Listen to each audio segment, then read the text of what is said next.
Bien, ¿cómo están? Bueno, en este video de Cuarto Camino vamos a charlar, haciendo un esfuerzo obviamente de ambas partes, ustedes por entender y yo por tratar de explicar, dos aspectos cosmológicos, ¿sí?, del sistema. Uno es la ley de 3 y otro es la ley de 7.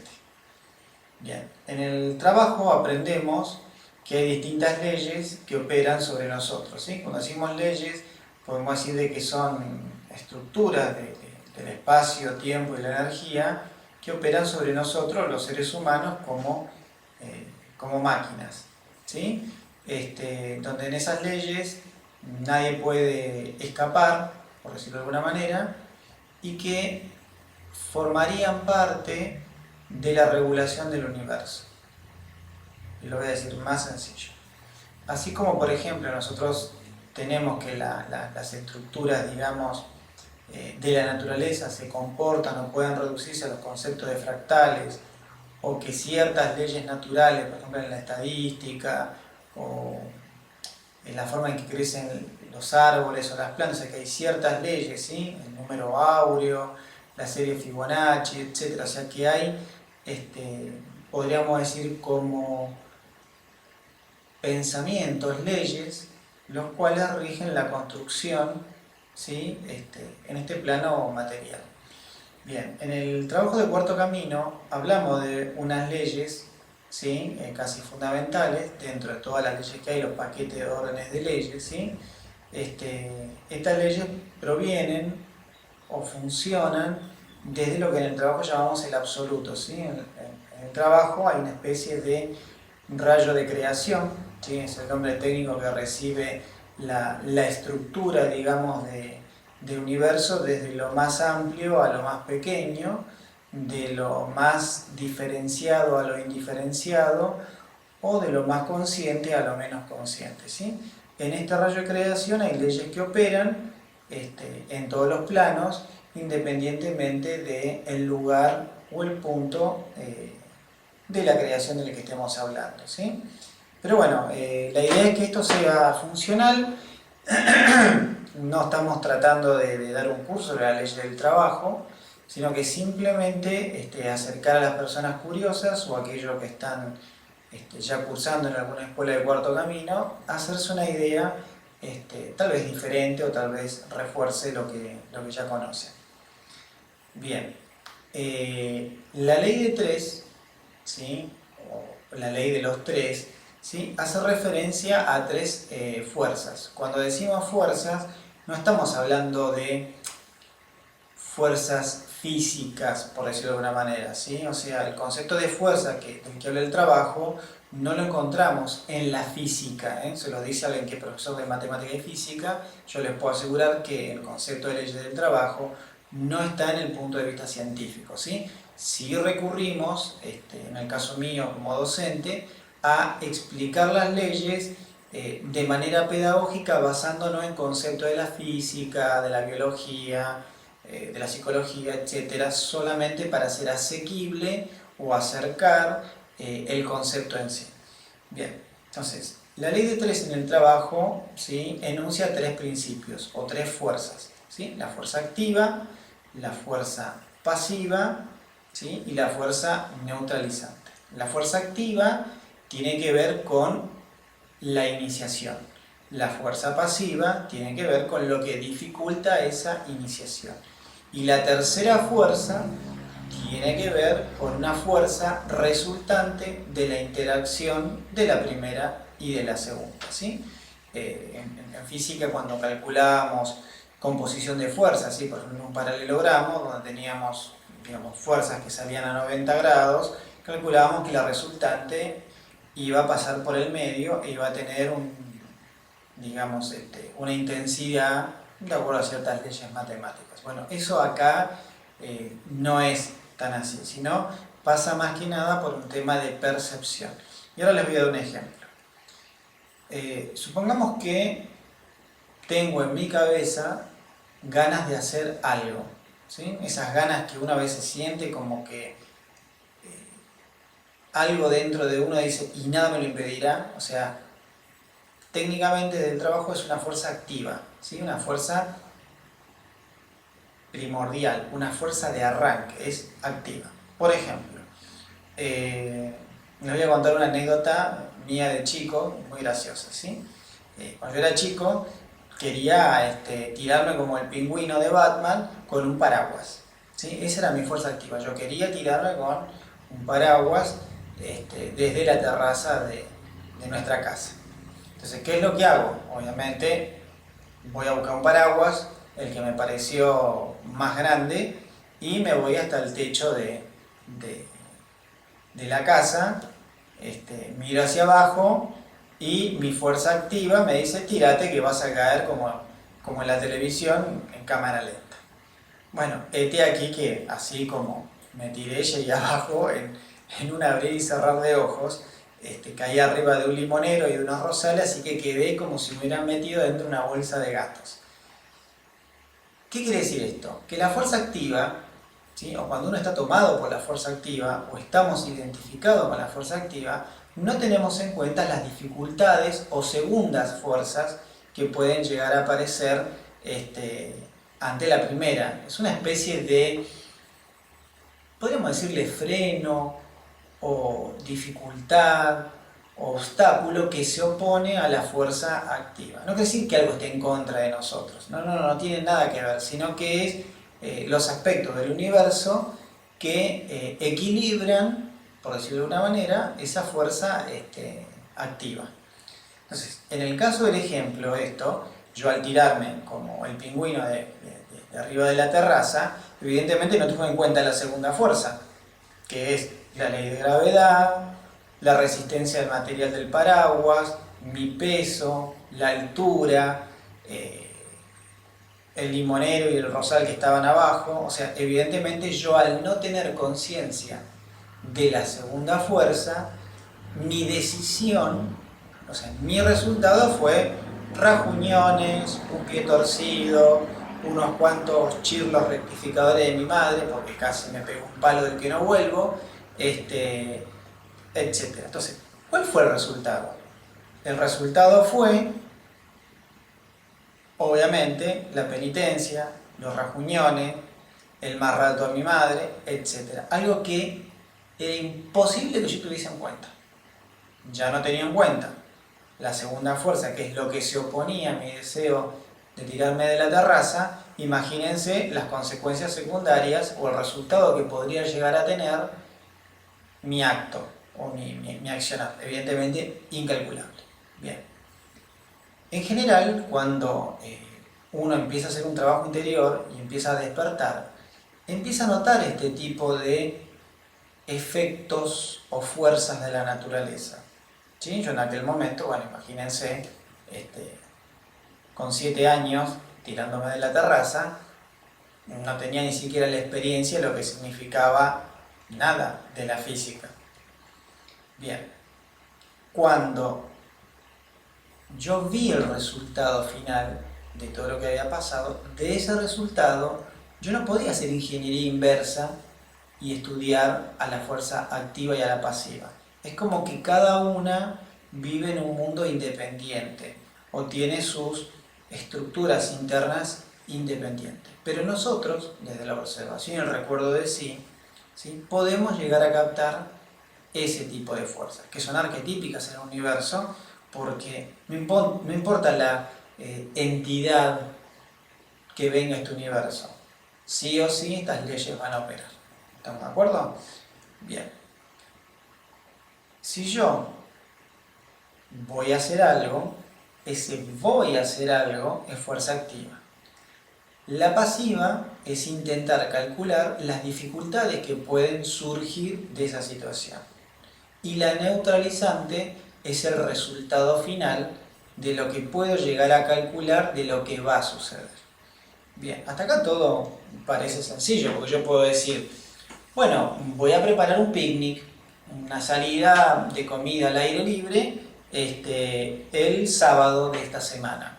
¿Sí? Entonces, como no sé, me fijo en internet, cómo va a ser el clima, etc. Entonces yo preparo una cantidad de situaciones. ¿Estamos de acuerdo? Con determinados datos que tengo. Bien, resulta de que voy al picnic y hay un cambio, digamos, de clima y yo me confié en lo que decía el pronóstico en internet y resulta que termina siendo todo un lío, un revuelto y termino engripado. Fíjense que yo originariamente cuando planeé hacer el picnic no tenía pensado ni esperaba terminar engripado de esa situación. O sea, yo tenía calculado un efecto resultante de toda esa armada, digamos, de actividades.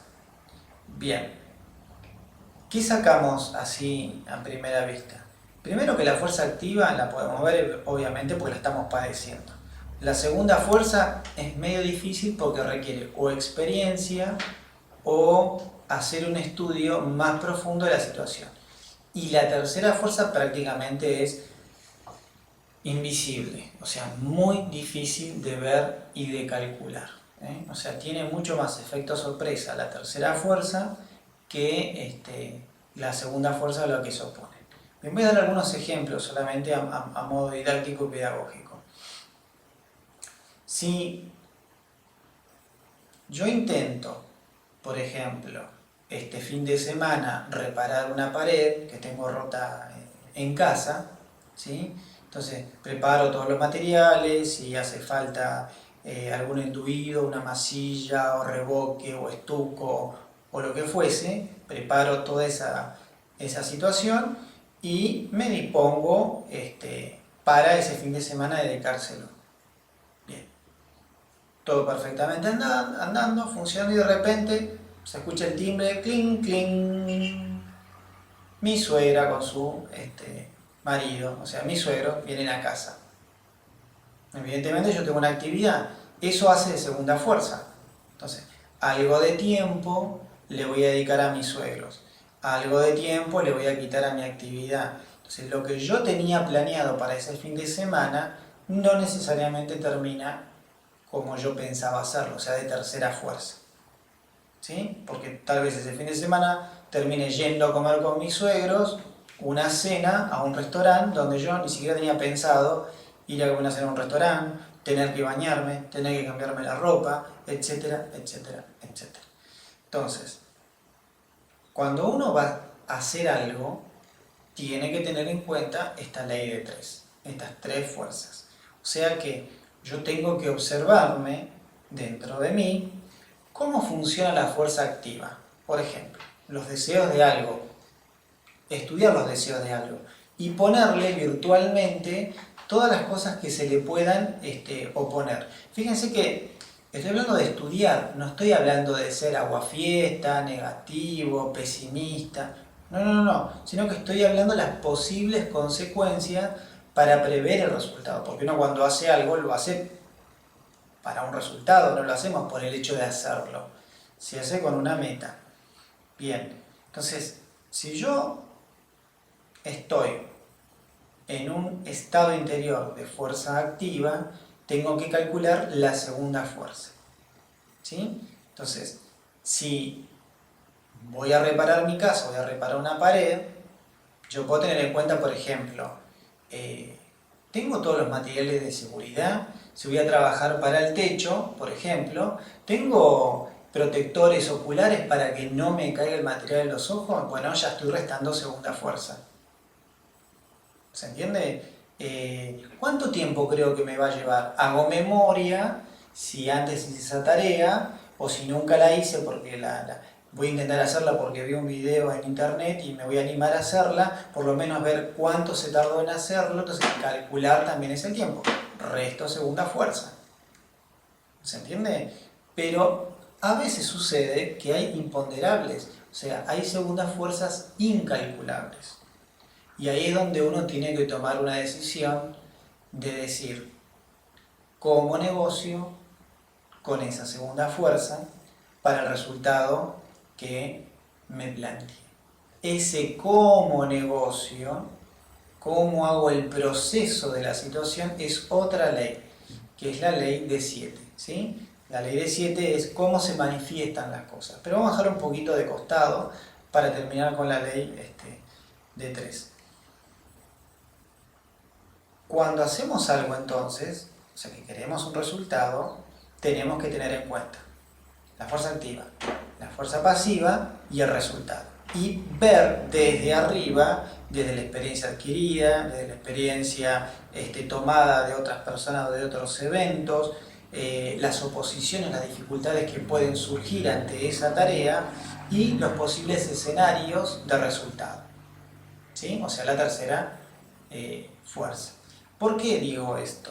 Porque en general, si uno no entiende cómo es este proceso, nos desesperamos, perdemos la cordura, insultamos a Dios y María Santísima porque las cosas no salen como uno las quiere,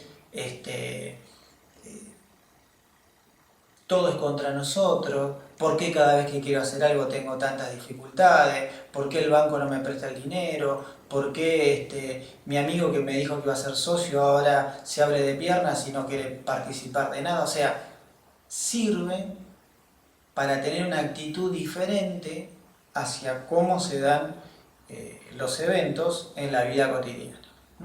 Lo que a ustedes se les ocurra para hacer estas leyes operan, ¿sí? La ley de 7 o la de manifestación que le dejamos un ratito de lado y esta ley de 3 que marca la existencia de algo, o sea que para que algo exista, para que algo se manifieste, para que algo esté terminado, necesariamente están las 3 fuerzas. Bien, esto es muy simpático y sencillo de entender con las cosas cotidianas. Pero lo más importante es entender la segunda fuerza, ¿sí? Lo que se va a oponer al crecimiento interior. ¿Está? Por ejemplo, si yo quiero despertar y quiero cambiar, por ejemplo, mi dieta, ¿qué voy a tener de segunda fuerza?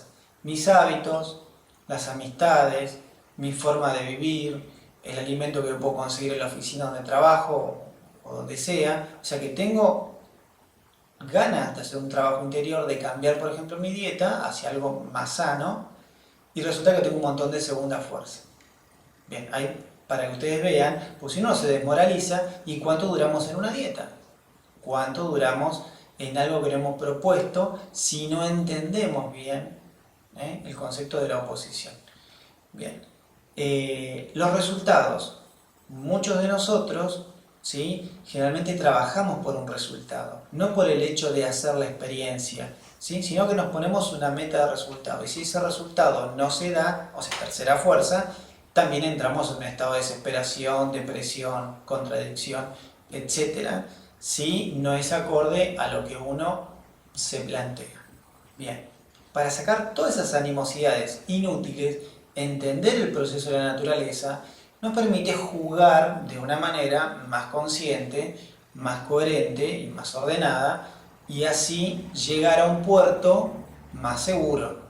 Entonces, en el trabajo interior, ¿sí?, es importantísimo entender estas leyes. ¿Por qué? Porque cualquier cosa que nosotros queramos hacer o tengamos un deseo de realizar, va a tener segunda fuerza.